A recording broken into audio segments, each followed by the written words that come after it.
Now, as it stands, 13 states have trigger laws. Those will go into effect if Roe v. Wade is overturned. Missouri and Kentucky both have their own trigger laws, but Illinois does not.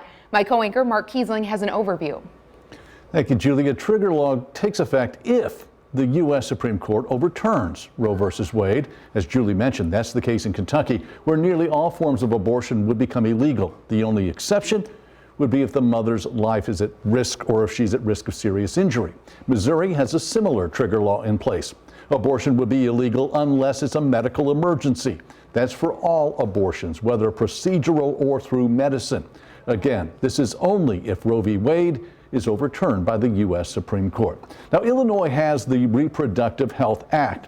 It allows the woman the right to choose an abortion. Governor Pritzker also led the repeal of the Parental Notification Act last year. Girls in Illinois under the age of 18 do not have to notify a parent or legal guardian prior to getting an abortion. Pritzker says women in Illinois are protected from the Supreme Court's decision. There are days as governor when I'm not sure I have the words. But I know that there are women out there right now and right here in this room who are terrified, and rightly so. No matter what atrocious opinion the Supreme Court officially rolls out this summer in regards to Roe v. Wade, abortion is safe and legal in Illinois.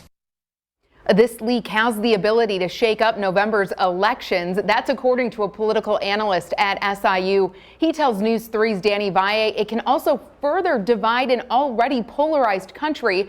Danny joins us live in the studio with more details. Danny, good evening.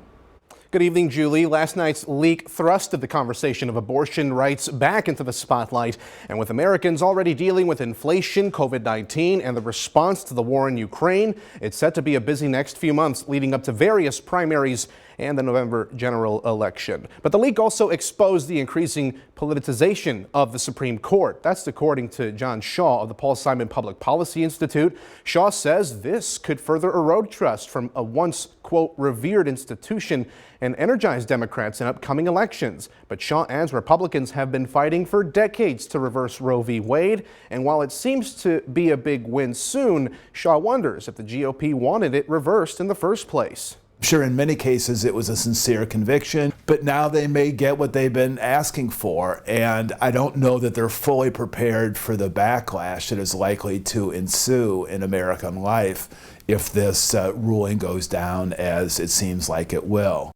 And abortion is just the latest in a long line of topics ahead of this year's elections. Shaw says that could be the biggest talking point, but that could change depending on how the war in Ukraine plays out. And we did go out into the community reaching out for some reaction. We got responses from both pro-choice and pro-life supporters, and we'll dive into that reaction tonight at 6 o'clock. For now, live in the studio, Danny Valle, News 3.